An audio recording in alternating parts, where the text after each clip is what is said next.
Rural development is anchored on effective local councils administration. In Africa, where the issue of rural-urban drift, especially among young people, is rampant, how to stem the tide is directly associated with how well infrastructure and opportunities are available in local communities. But the growth of local government across Africa and indeed Nigeria is stunted by interference and poor funding. In this episode of Africa Weekly, we will focus on challenges of local councils, the Nigerian experience. I am Charles Alpha, welcoming you to Africa Weekly.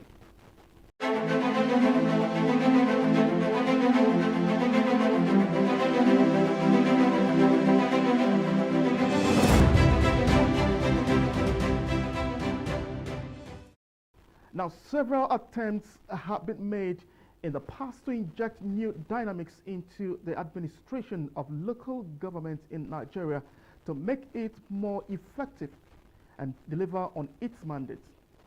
But the issue of states and local government joint accounts is in the biggest challenge which the recent amendment tried to remedy. To erode the financial autonomy of local government was the import of Section 162, which says appropriation of public funds to local government shall be through joint account allocation committee. The drafter of the concern never emphasized that we will have state political actors that will go after local government fund with impunity, divert it, misapply it, misuse it. Misappropriation of local government funds has been a major issue in the administration of the councils. Before the amendment of the 1999 Constitution, the local governments were politically and financially autonomous to the extent that rural-urban migration was not fashionable due to access to basic amenities of life. In the last 2 decades, the rural areas have become unattractive due to decay in infrastructural provision, where councils are no longer in charge of the finances. In the 80s, around 84 to around 89, we were military government under Babangida. Local government, as an autonomous body, was able to provide a lot of services, served as a development center to Nigeria. Councils at the Federal Capital Territory are the only ones enjoying direct release of federal allocation, which makes it easy for them to function well. Anything that got to do with taking away what belongs to the local council from the federation allocation. It means there is that financial autonomy already in place in the Federal Capital Territory, because nobody has ever tampered with a kobo by this FCT administration that supervises the area council. Another problem is the conduct of the local government election across the states, where elections are usually won by parties in power, except the FCT. Should the amendment of the Constitution remove states from conducting council elections? The National Assembly haven't done their part. They will have done much more for this country by asking the independent National Electoral Commission to be in charge of conducting the local council selection across the state. During the 8th Assembly, the National Assembly voted in favor of local government autonomy, but was rejected by the state assemblies. The 9th Assembly has passed the bill again. The ball is now in the court of the state assemblies, which is another hurdle to be crossed.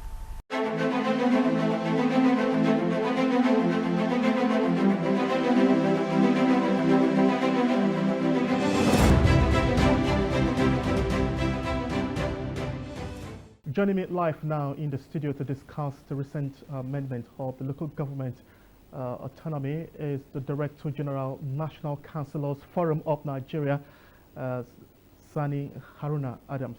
Director, I want to say thank you very much for coming on Africa Weekly. Thank you very much. Good afternoon, viewers. Okay, to begin with, can you share with us what came to your mind when you saw that amendment being carried out by the National Assembly, the amendment to favor the local government autonomy? It's a very good development. It's going to enhance effective and efficient running of the local government, the top tier of government of the Federation. And we have been yearning for these third tiers of government for a very long time, since the reform of 1970 up to the Constitution of 1979, Constitution of 1989, and 1990, up to 1999 Constitution. There has been a free independence of local government.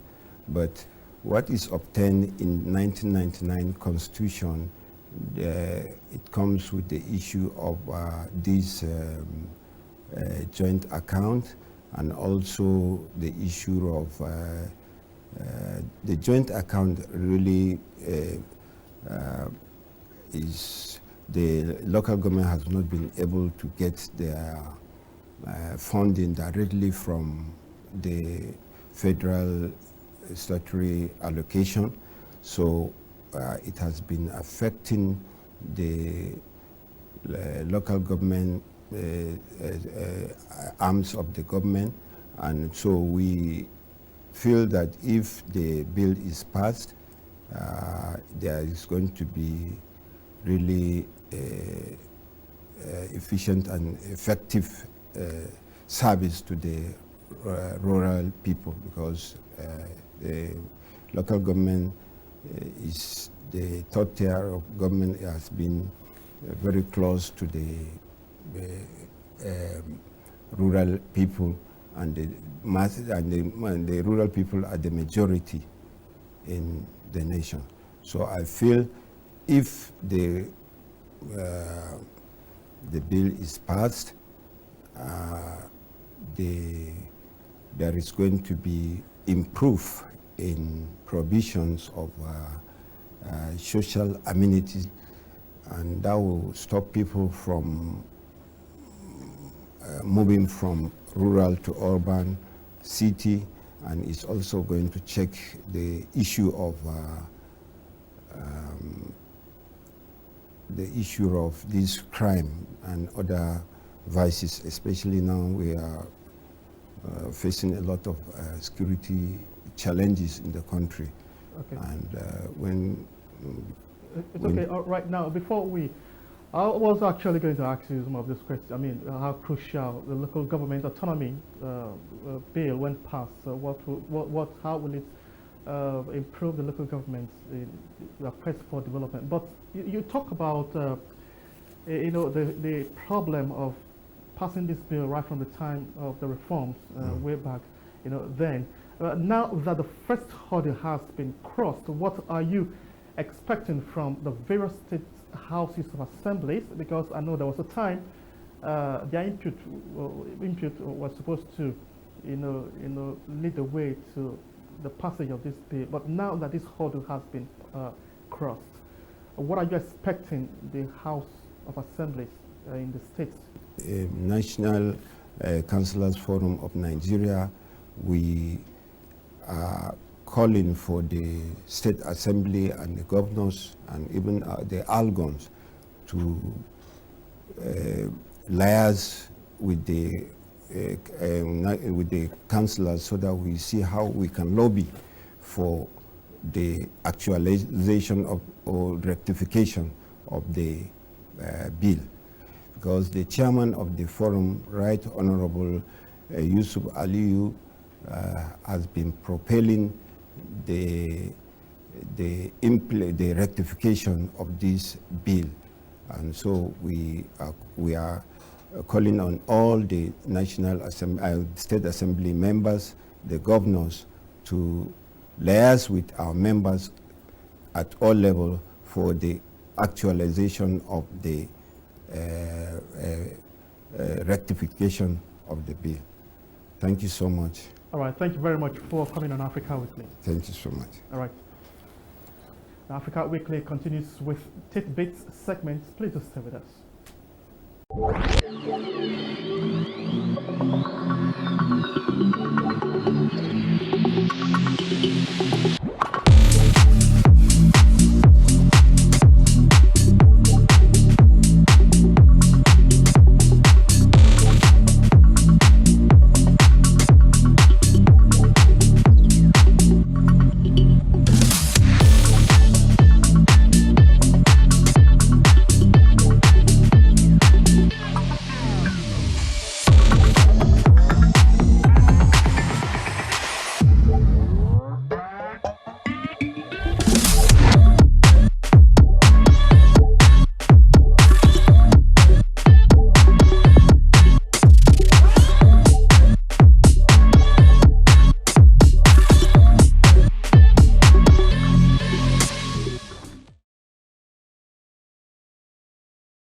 Now, in 2021, the United Nations World Food Program received the sum of $1 million from the government of Nigeria as part of an ECOWAS humanitarian assistance to the Nigerian government for victims of violent conflicts in northwest and northeastern Nigeria. This report highlights how the fund was used to support nutritional needs in some security challenged states. Receiving the grant from the ECOWAS Regional Stabilization Fund, the government of Nigeria collaborated with the World Food Program in the country to apply the fund for alleviating food and nutrition needs, targeting 840 food insecure households, some 4,196 persons in Zamfara, Katsina and Borno states with food assistance. The target beneficiaries also received an average cash transfer of 27,000 naira in their prepaid bank cards or World Food Program scope cards every month to buy their preferred food and a wide range of local nutritious foods from their preferred shops to stimulate local markets and agricultural production. To prevent acute malnutrition in children in the first 1,000 days of their lives, the program also provided nutrition assistance to children 6 to 23 months old and to pregnant and breastfeeding women from vulnerable and food insecure households. Some 14,070 children and 1,932 pregnant and breastfeeding women also received specialized nutritious food in the 3 project states. In addition to providing life-saving food and nutrition assistance to vulnerable families, the World Food Program is also using the ECOWAS donation to build the resilience of households in the conflict-affected states of Borno, Adamawa, Yobe and Katsina. The project will provide milling machines and training support to 603 returnees from Cameroon and displaced rural women to support them in generating some income to sustain their livelihoods.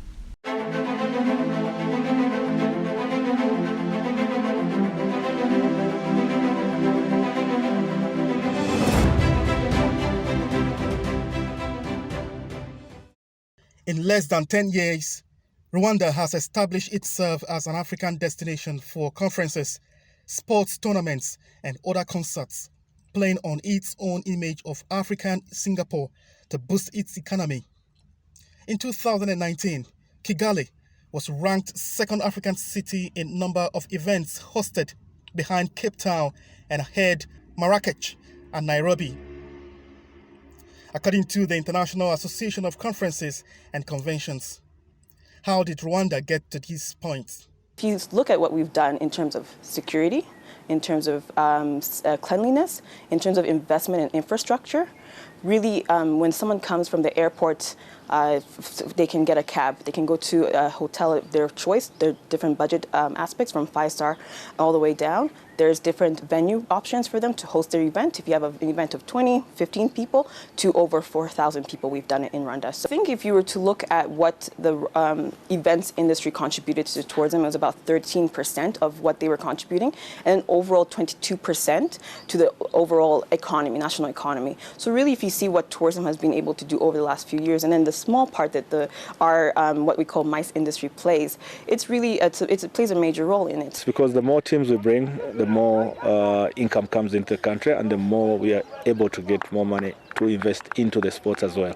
At the moment, we have so many teams that are applying to come from UK to come and play in Rwanda, and we are selling these facilities to them so that they know they can come and have their warm-up games here, the camps here, so as well as they come to play cricket, they come and go to the Gorillas, they go to Nyungwe, they go to the Akagera, and that also brings in more income into the country.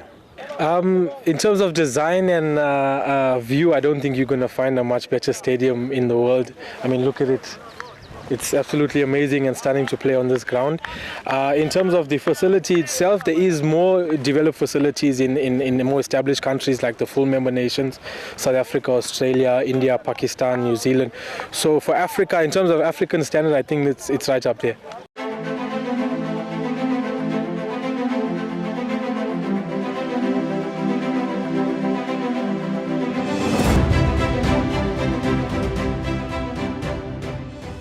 Now, the ongoing 11th external court session of the ECOWAS Community Court has, in the last few days, adjudicated on 17 cases and delivered 6 judgments on cases from Ghana and other ECOWAS states.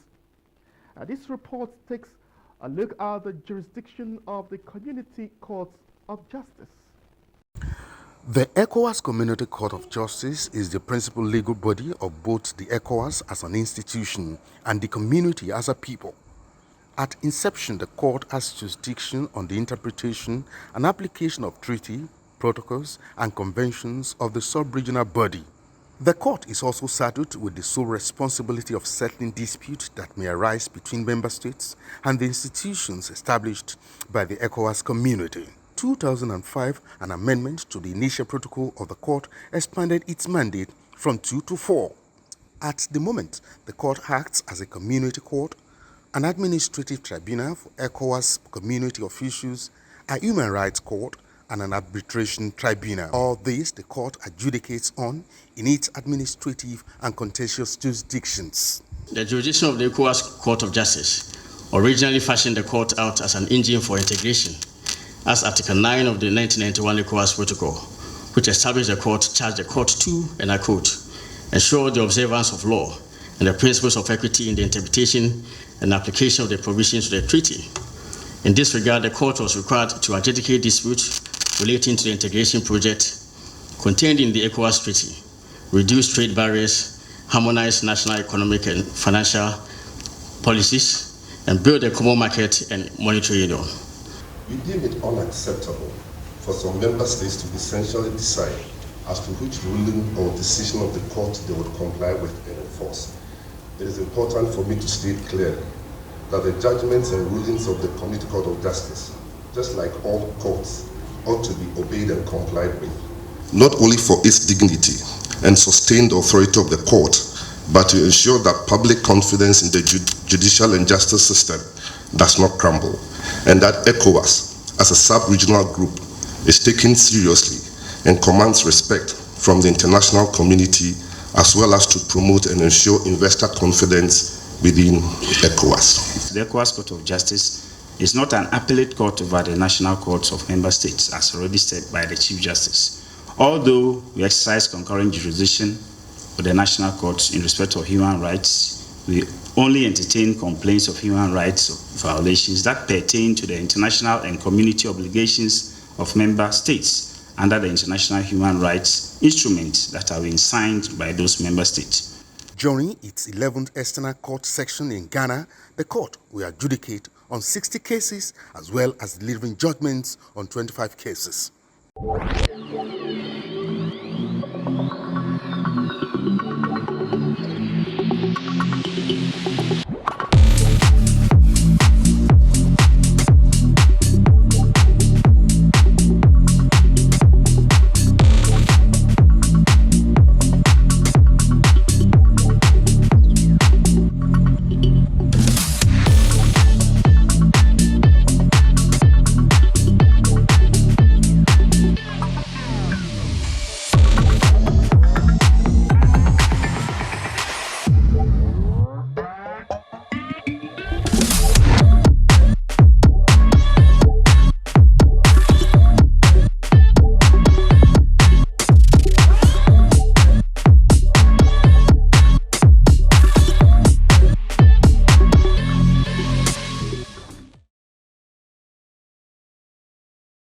Nigeria is expanding trade relations with other African countries.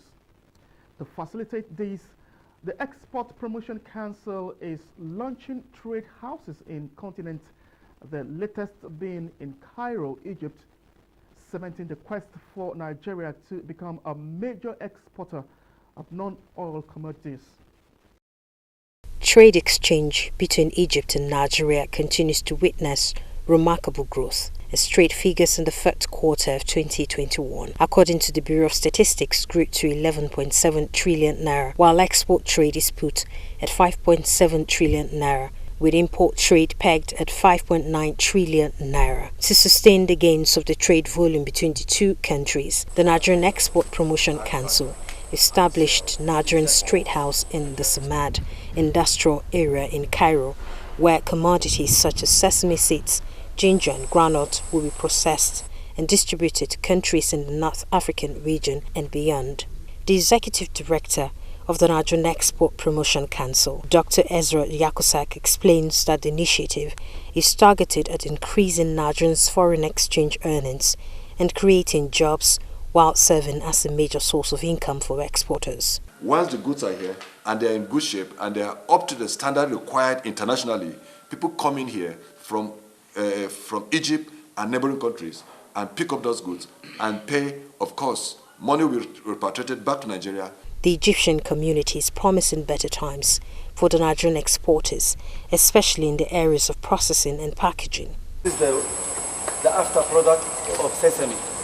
When you have processed with cleaning with water, because it is 100% clean, Europe is buying to put inside biscuits. The NEPC is also collaborating with the private sector to promote made in Nigerian goods and services in regional and international markets, with additional trade houses established across Johannesburg, Nairobi, Hunan in China, Saudi Arabia and Lomé, Togo, to drive Nigerians' non-oil export with takeoff of the African Continental Free Trade Area.